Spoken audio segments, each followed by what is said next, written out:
Welcome to Transform Now, brought to you by SSNC, where we explore the future of work through the lens of AI. Across industries, leaders are rethinking strategy, culture, and operations to harness AI's full potential. This podcast gives you the insights and ideas to transform your organization, stay competitive, and thrive in a world driven by change. Let's get into the show.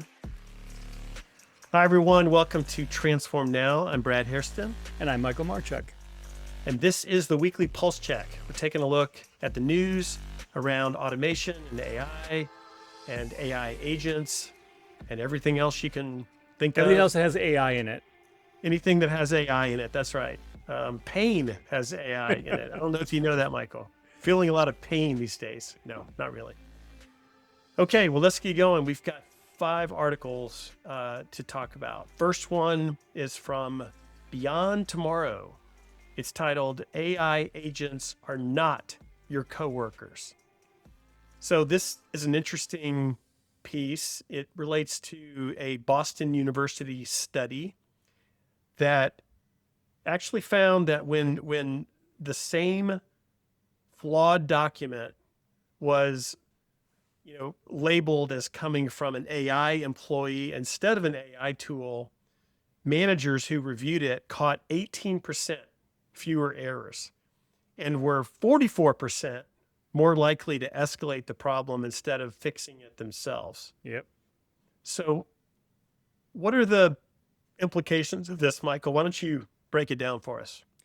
So the idea behind it is that many organizations have looked at AI and tried to position it as a coworker. This is your friendly coworker that's going to do exactly what you need to do. You hand off work to it, and it sends you something back.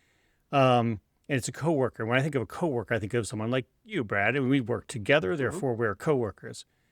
And what they're finding is that when you label something as a coworker and name it and give it this anthropomorphic viewpoint of this entity, there's an inherent way that we see that relationship, even though it's just not really a relationship, that brings our guard down a little bit, which is, I thought was very interesting. When, in the same document, same process, when it's an AI tool that's done this, evidently, again, based on the study, people's their perceptions were far more aware that this is something that they need to review and interpret with their own minds, rather than just having your coworker send something over to you. And so what's interesting is the concept behind it is that we have this built-in thought process about what a coworker is, and it's someone who is a peer of ours. And what they're finding is by just that very small microscopic shift in how you see AI within your organization causes this this level of awareness to be dropped just enough to allow some of these errors to slip through, because in this case here, Alex or Kevin, depending on how they named their AI, would let this document go through, and therefore they didn't escalate it and they didn't catch the errors. Versus if they simply said this was an AI tool had produced this, more people were much more vigilant about looking over the output from that AI tool than it is from Alex or Kevin. So this is something that to me, it's interesting because we've been discussing this idea of personification of AI tools for quite some time. And the way that we've seen it within our customer base, at least, has been slightly different. And some of that had to do with the way that the output was being presented and the way that the activities of that output were vetted. So again, not really sure how they managed this here, but I think just as anything else, if you hired in a brand new worker from today and they weren't familiar with any of your tools, any of your processes, you asked them to look something over, it's pretty likely that when it came back, we'd have a second glance over that. Not because we didn't trust them, but because they don't understand our systems yet. They don't understand what's important to us. So I think the study is not as clear in terms of understanding how that could be overcome, but they're simply looking at this general concept that document is the same in both cases. Tell one group is coming from an AI tool, tell another group it came from an AI coworker, and this is kind of their review and processing of that. What I can It's really foresee, interesting psychology, isn't it? yeah, what I can foresee in the future is that with the guardrails that most people are putting around AI, Yeah. especially now with governance and double checking and validations for anti-hallucination and that sort of thing, I believe that we're going to feel differently than this particular study has said. Mhm. So I don't disagree with the study. I believe what they've done, Yeah. and they told us. What I see is that I believe that this next round, if they were to do this again at the end of the year, there might be a different outcome. They Yeah. may say like, well, of course I believe because it has shown to be accurate more often than not. So AI Yeah. tool or AI persona, it's irrelevant because AI has become more accurate because of all of the double checking that we've already built into the system before that output comes out. So it is interesting though, from a psychology perspective, and how one may be Yeah. more critical of a tool and less critical of a coworker. Yeah. Well, the same study that's referenced in the article indicated that companies who have named an agent on their org chart Mm-hmm. are 16%, have 16% less intensity in monitoring results, which is Mm-hmm. also interesting result from that study. Just the dynamics of having an agent as you're, designated on an org chart right next to you. Right. The author goes on to, to basically make the case for having a named human owner and an audit trail for every AI agent, whether it's on your org chart or not, which I think is a great suggestion, and no one's going to argue against that. Yeah, AI can't be accountable. It has to be a person that's accountable for this stuff. So even if you call it a coworker, somebody, whether that's you managing your coworker or somebody who is managing that coworker, is ultimately responsible and accountable for the output that comes out of that AI platform. So I agree. Yep. Okay, our next article is an opinion piece in the Wall Street Journal written by Mr. Mark Zuckerberg. It's titled "The AI Future is for Everyone." It's always good to kind of hear what's on the brain of one of the big frontier model companies, Zuckerberg being one of them. And he does write pieces like this from time to time, just like Sam Altman and Satya Nadella and, you name it. So his piece is, it's got some fascinating components to it. He seems to be arguing that superintelligence should really be distributed, not, concentrated within a few institutions, which makes a lot of sense. I don't think we would take offense at that. But what do you think his broader message is in this piece, Michael? So the first thing that came to my mind after reading through the whole thing was a line from The Incredibles when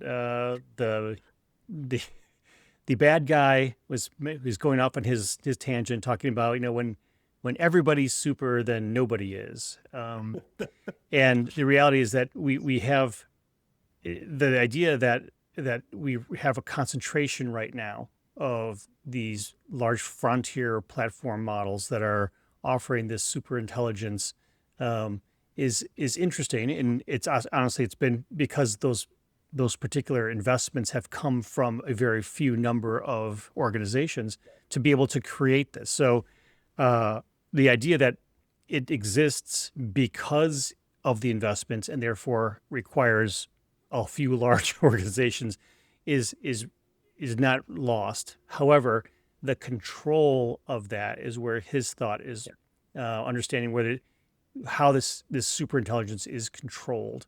And his thought idea is one of the things he brings up here is if you were in court and your opponent had a super intelligent lawyer, AI lawyer, you would be at a disadvantage unless you also had a intelligent AI lawyer to defend you or to present your case. So it has to be a like for like, whether you go out an arms race or some kind of Mhm. Cold War. The idea is that the balance has to be kept when it's in this check and balance of having larger and larger intelligences available.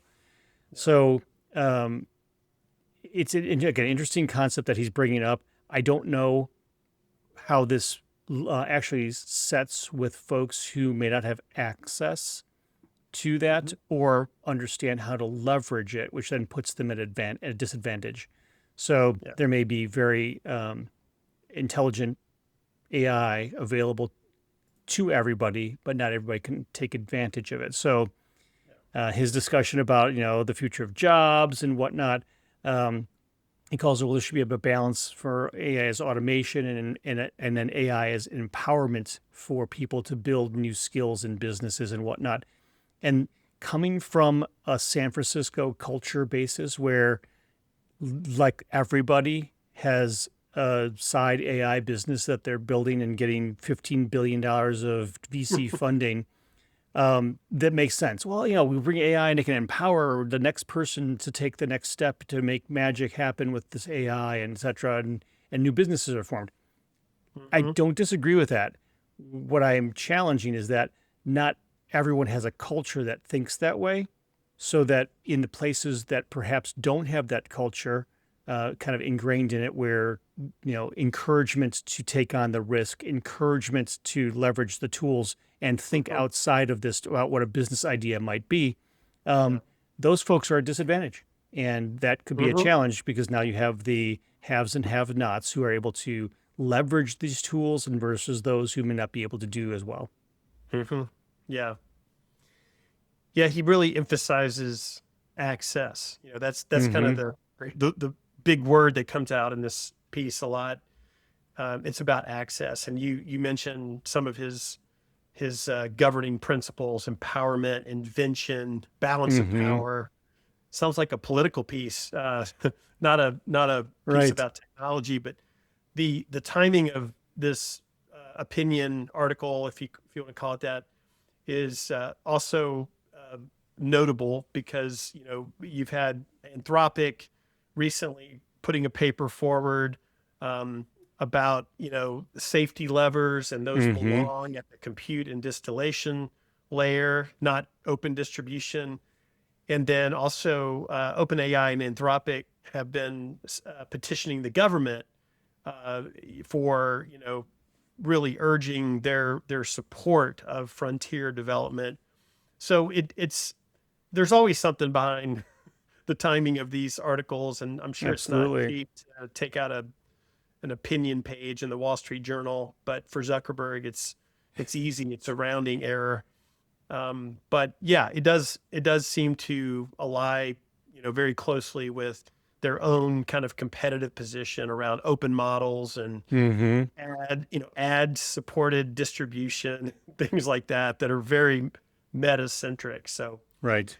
but yeah, a very very interesting piece from him, and it's always interesting to see kind of what those guys are, what's on their brain and what message they want to convey to the market.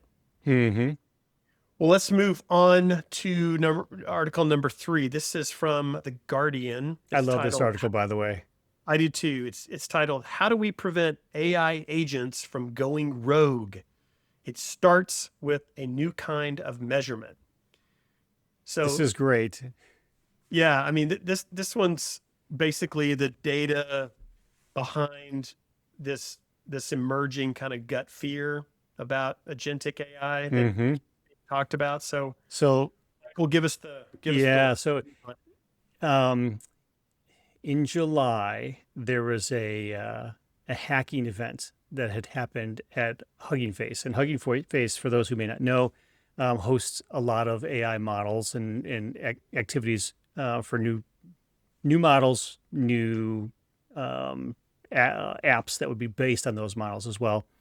Yeah. And they're trying to figure out what had happened because a bunch of stuff got spun up and a ton of work was done. And they were initially thinking this was some kind of masterminded, criminal group that's taken this thing over. When in Mhm. fact, it was an unreleased OpenAI model that had quote unquote escaped the lab.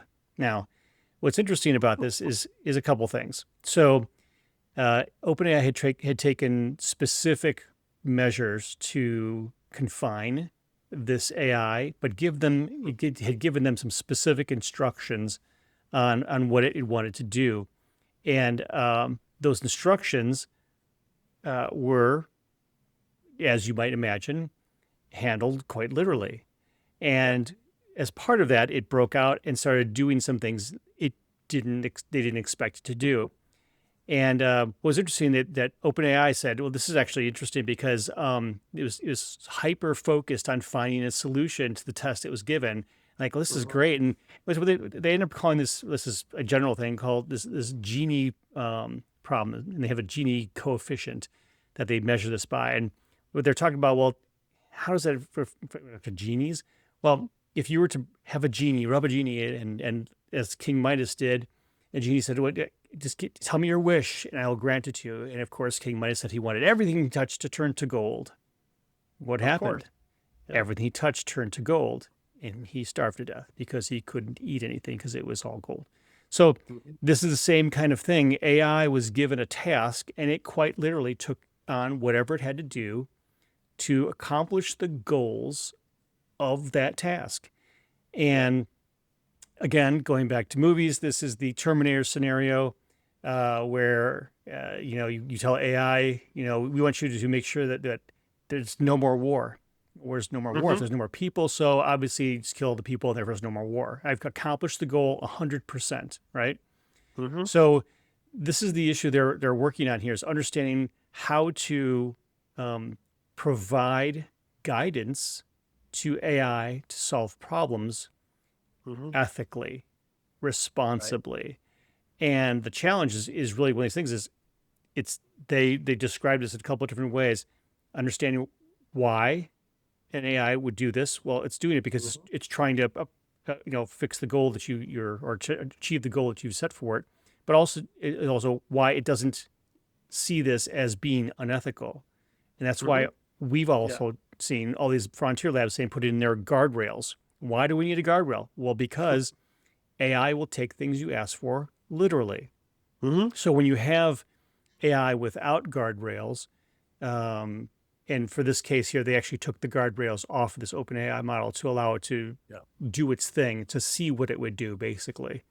Mhm. These are the kind of things that we're going to see is that there's a lot of creativity and a lot of Yeah.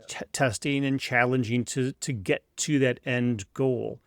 Mhm. It'd be like saying if you were to map something and say, I want to get from point A to point B in the country.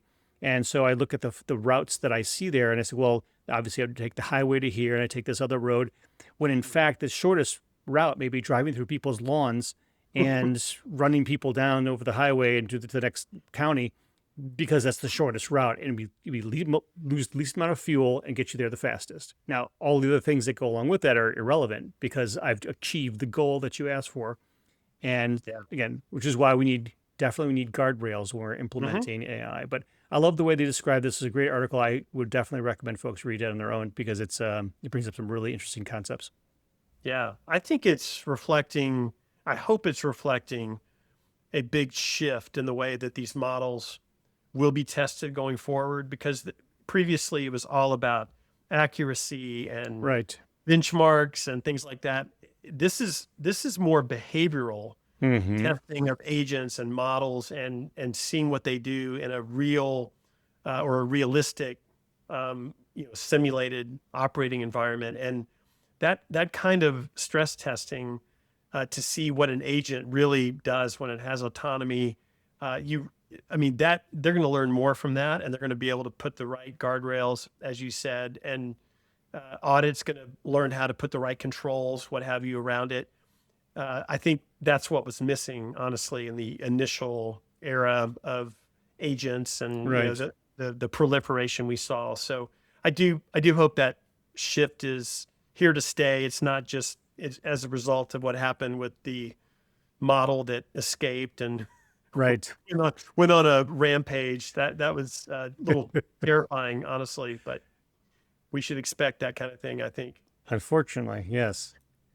All right, article number 4 is from the AP News. It's titled "Workplaces Look for Cheaper AI as Token Maxing Fades as a Corporate Fad." So we've been talking about this quite a bit last few weeks. It's in the news over and over and over again. This idea that workplaces are pulling back from token maxing. At one point, it was actually a little bit of a badge of honor, a badge of productivity. Companies would come forward and say, "Look how many tokens we consumed in the last week," and people were like, "Wow, that's amazing! You're doing so much with AI." Now, now it's like, "Yeah, but you spent $50 million or whatever to do it."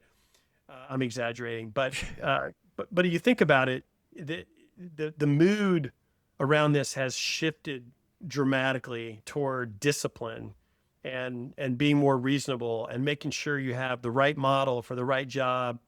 So break down the article for us, Michael, and tell us more about the points it's making on this topic. You pretty much did. So the idea behind it is that, yes, token maxing is something that organizations have decided is not necessarily the right way of evaluating whether or not their AI program is doing well. Even though we have folks like the CEO of NVIDIA identifying the fact that your engineers should be burning up tokens left and right. Well, that kind of makes sense when you're sawing the shovels to dig the holes, right? Yeah. So as we start looking at more, I guess, smarter ways of approaching this, it's understanding what makes sense for this particular query or this particular prompt. Not everything needs the latest, greatest frontier model to be able to respond. And we've talked about this, and I'm a huge fan of small language models. There are needs for understanding, or there's a need for understanding where your spend is going, but also what your models are required for the responses you're trying to get. So when you look at any kind of workflow that you're trying to accomplish, that outcome needs to be tested and validated across several models. And what that does, unfortunately, is it makes it more difficult for folks who are just planning and saying, well, I'm just going to get OpenAI. We're going to have an invoice from them, one invoice across the company. That's going to be our provider of choice and move forward.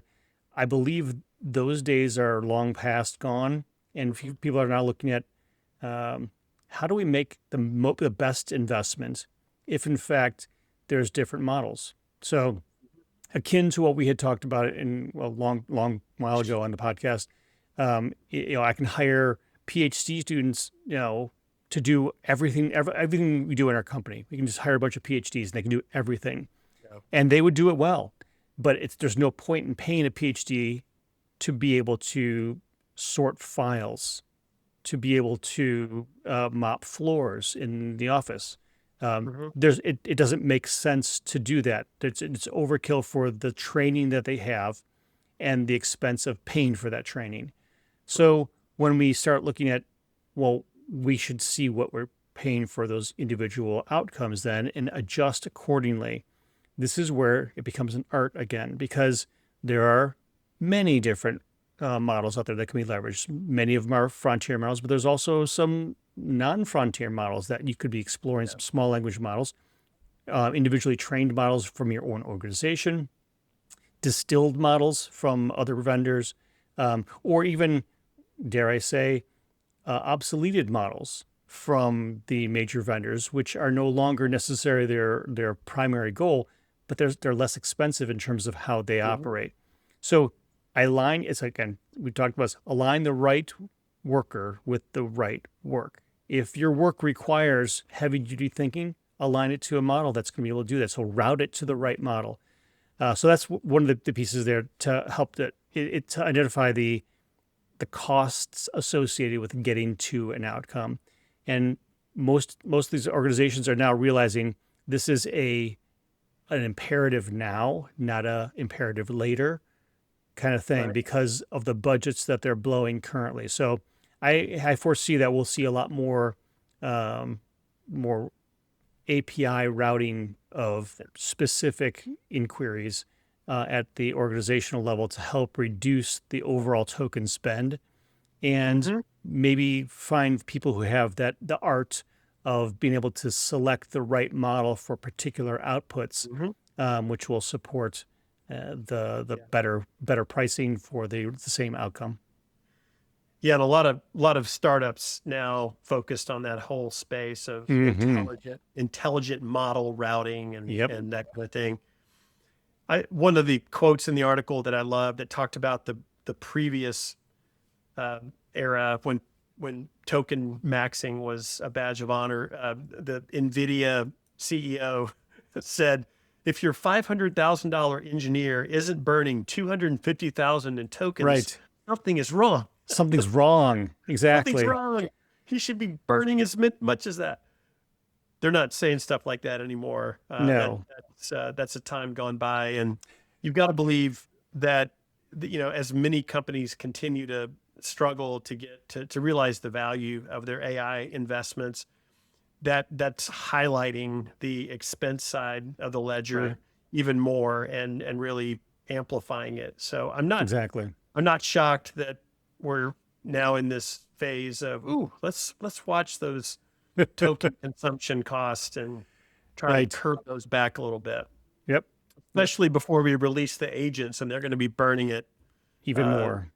More and making decisions on their own to burn them. So, all right, well, let's go to the last article, Michael, of the day. This is from CNN, and it's titled, AI is making your life more expensive. Here's how. So this one covers the hidden cost. We've talked about tokens. Sure. This covers other kind of ancillary costs associated with AI proliferation. Yep. What do you think? Is this a huge concern? Should it be a concern for companies, for consumers? What do you think? So short answer is yes. The longer answer is maybe. So the short answer is right now, we've seen the demand for power in these data centers skyrocket, right? There's a massive demand for data centers that are being, not only that are being built, but the ones that are being expanded, that currently have hardware in them, yet are requiring more and more power to be able to run the equipment that's inside these data centers, not only to operate them themselves, but then to cool them. So the water, the electricity, these are all costs. And while the utilities are passing along to these data centers the costs for the electricity, the issue is that it's not an infinite supply. So that at some point there's going to be a requirement, and this is happening right now. Electricity prices are going up, and it's a challenge. So as we see that, there's a real impact currently to data centers with the electricity that they're using, and it's from year to year we're seeing this price push forward. Right, the electricity costs are going up for sure. The challenge we had is that it's not just electricity. So some of the demand of memory chips. Okay, so I'm not buying any memory chips anytime soon. Maybe not directly, but in fact, they're getting passed a lot. Those costs are getting passed along to you. So as AI is demanding more and more RAM to be able to operate, it's not just the electricity to fire up those GPUs that NVIDIA is selling everybody. There's a lot of memory that goes along with that as well. And so that memory demand is so high, it has to get passed along in a couple of different ways. One is obviously your consumer hardware. So if you're looking to buy another computer, looking to get some for your kids for college, hey, we're going to get you a new computer. Everything requires memory.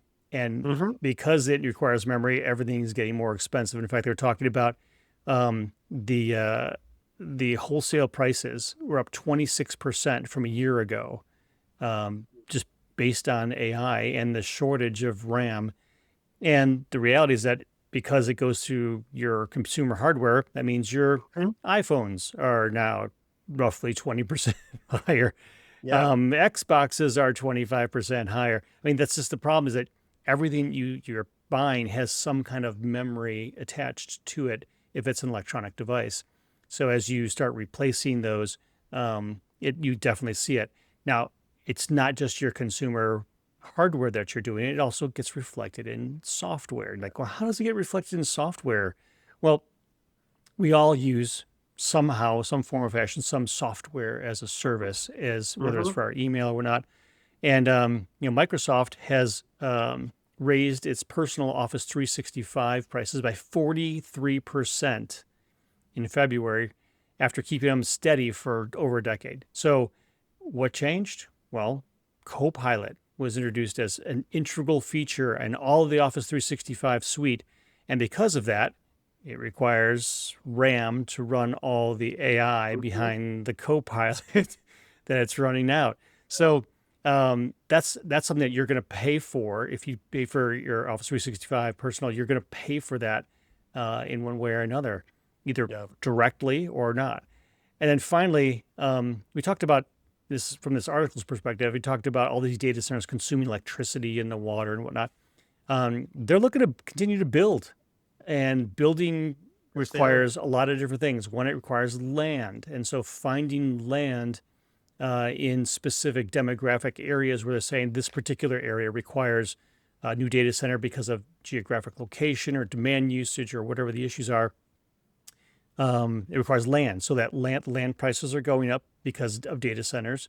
And then also you got to start building those things. So there's the building supplies that go into that, plus the folks who actually swing the hammers. Well, maybe not swing the hammers. In this case, maybe weld the pieces together, pouring the concrete and whatnot. And the electricians who have to run the zillions of miles of cable inside of one of those data centers. So these are all actual costs that are going up because there's only so many electricians to be able to do the work. And if you're trying to get them in your place, you're going to want to make sure you pay them well enough to be able to stay there, because the next place may offer more.